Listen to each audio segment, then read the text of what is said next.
Hey, this is RandomRandomMan coming to you with a review of The Amazing Spider-Man. And the film has been out for over a week, so odds are you probably have already seen it. And I'm just here to give out my own opinion on the film. Now, you can't talk about this film, a new Spider-Man film, without talking about the previous three films by Sam Raimi. And let's see, let's start out with the first one.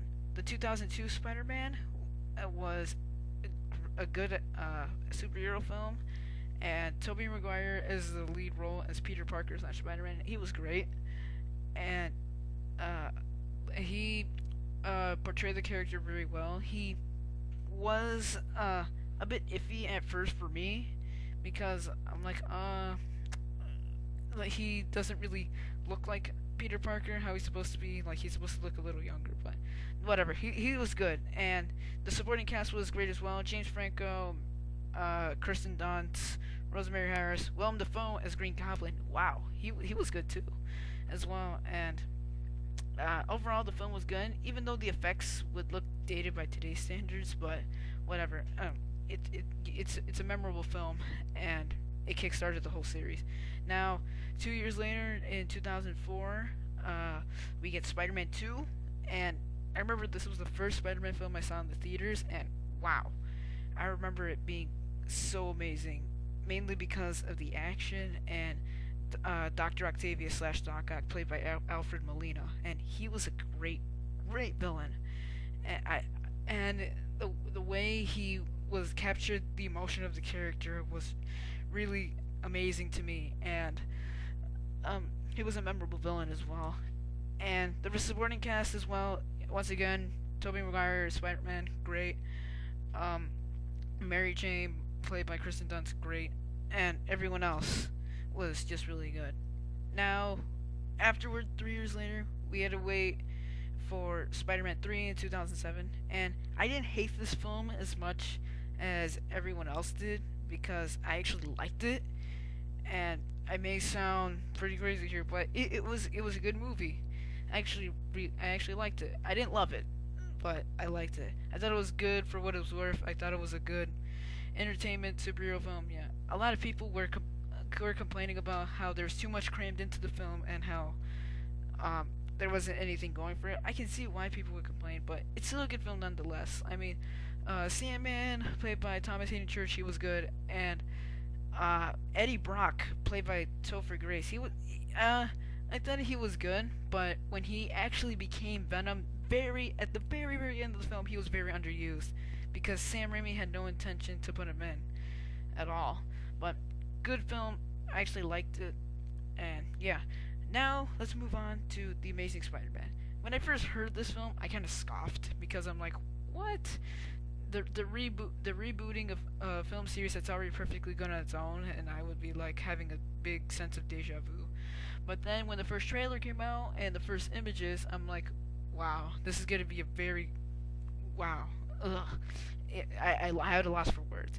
And now that I've watched it, I can say that it was a good movie. I think it made up a little bit for Spider-Man 3, but as for Spider-Man and Spider-Man 2, didn't quite reach there. Now, the performances were all great. Andrew Garfield as Peter Parker slash Spider-Man, and wow, he had some pretty big shoes to fill. And him playing a Spider-Man, he actually believes he was a young teenager struggling through high school and everything like that. And once he became Spider-Man, he was great. He was very good.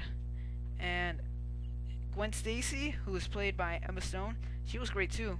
Now, as for the relationship, Emma Stone's and Andrew Garfield's chemistry was great, as I felt. And Gwen Stacy, I felt that she was better here than in Spider-Man 3.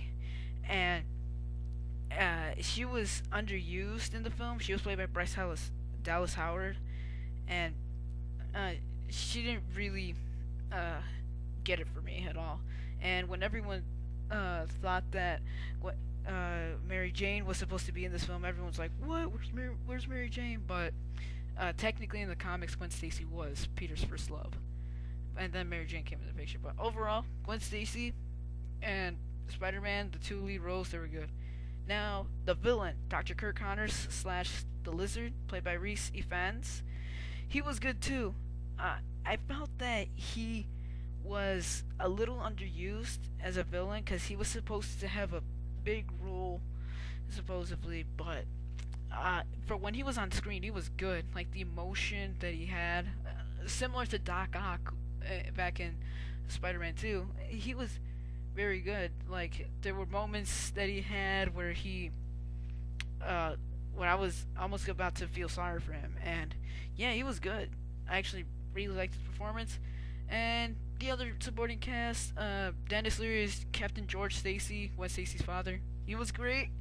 Uh, Uncle Ben and Aunt May, played by Martin Sheen and Sally Field, they were good too. And yeah, overall, the whole cast was really great, I thought.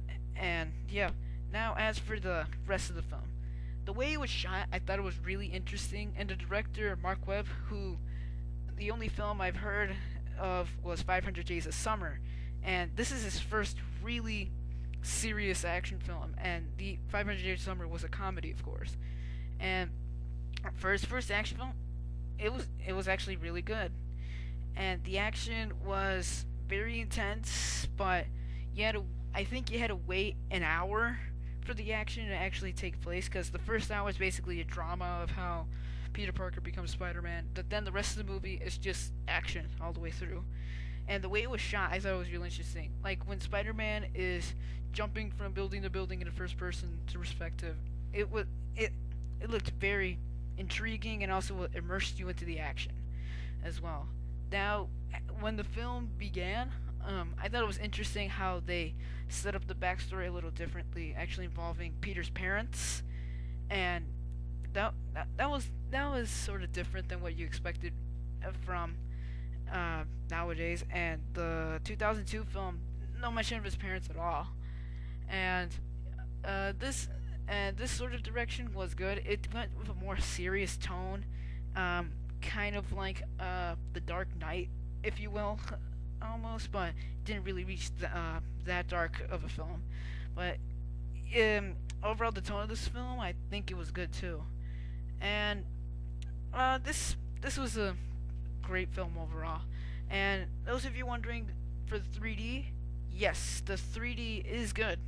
Actually, because the film was filmed in 3D, it wasn't post converted or anything. It was good. Like the action scenes felt like they were coming at your face, but not in a super gimmicky way. But when Spider-Man is swinging around the city, he is great too.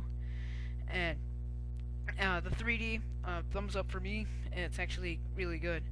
Overall, I think this film is great for what it is. I don't think it's amazing how everyone's taglining the film, but it is a great film that people who are fans of Spider-Man or superheroes in general, like they'll get into this film, even though like it's very familiar. And I think it is a little better than Spider-Man 3, but as for Spider-Man and Spider-Man 2, doesn't quite get there as much, but it's a good superhero overall. And overall, I give The Amazing Spider-Man an 8 out of 10. This has been Random Random Man. I'll catch you later on the next movie review.